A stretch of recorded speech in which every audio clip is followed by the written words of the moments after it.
আগামীতে বাংলাদেশের সঙ্গে অর্থনৈতিক ও বাণিজ্যিক সম্পর্ক আরও বাড়াতে আগ্রহী পূর্ব তিমুর।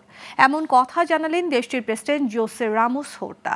4 দিনের সফরে এসে দুপুরে প্রধান উপদেষ্টার কার্যালয়ে যৌথ সংবাদ সম্মেলনে তিনি এ কথা জানান। এ সময় বাংলাদেশে বাণিজ্যিক সম্পর্ক বাড়ানোর পাশাপাশি রোহিঙ্গা ইস্যুতেও তিমুর লেস্তারের কাছে সহায়তার আহ্বান জানান প্রধান উপদেষ্টা ডক্টর মোহাম্মদ ইউনূস। বিস্তারিত জানাচ্ছেন শাহরিয়ার বাঁধন। শনিবার রাত 10:30টার দিকে 4 দিনের সফরে ঢাকায় পৌঁছান তিমুর লেস্তের প্রেসিডেন্ট জোসে রামোস হোর্তা। তাকে বিমানবন্দরে স্বাগত জানান অন্তর্বর্তী সরকারের প্রধান উপদেষ্টা doctor Mohammad Yunus.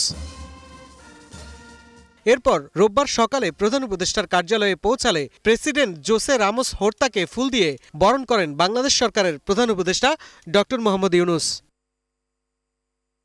Timor Leste ও বাংলাদেশের মধ্যে একটি চুক্তি এবং একটি সমঝোতা স্মারকও সই হয়। দুই দেশের কূটনীতিক ও সরকারি পাসপোর্টধারীদের মধ্যে ভিসা অব্যাহতি চুক্তি এবং দ্বিপাক্ষিক পরামর্শ সংক্রান্ত সমঝোতা স্মারকও স্বাক্ষর হয়েছে। যৌথ সংবাদ সম্মেলনে রামোস বলেন, আগামীতে তিমুর লেস্তে বাংলাদেশের সঙ্গে অর্থনৈতিক ও বাণিজ্যিক সম্পর্ক আরও বাড়াতে আগ্রহী।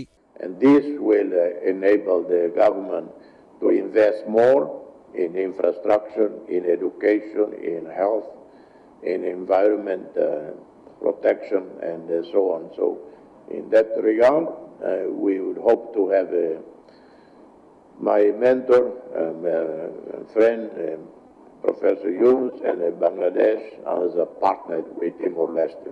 Thank you. এ সময় ডক্টর মোহাম্মদ ইউনূস বাংলাদেশের সাথে তিমুর লেস্তের বাণিজ্যিক সম্পর্ক বাড়ানোর পাশাপাশি রোহিঙ্গা ইস্যুতেও দুই দেশ একসাথে কাজ করার আশা প্রকাশ করেন। Repatriation of Rohingyas from Bangladesh back to Myanmar. It will be a strong support for us. Besides all the international forums, we look forward to get the support from East Timor, and we signed some agreements. But beyond the agreements, we also make sure that relationship on trade, on investments continue and expand. এই সফরে president Horta বঙ্গভবনে রাষ্ট্রপতির সঙ্গেও সাক্ষাৎ করবেন। আর মঙ্গলবার সাভার জাতীয় স্মৃতিসৌধে বাংলাদেশের স্বাধীনতা যুদ্ধের শহীদদের স্মৃতির প্রতি শ্রদ্ধা জানাবেন।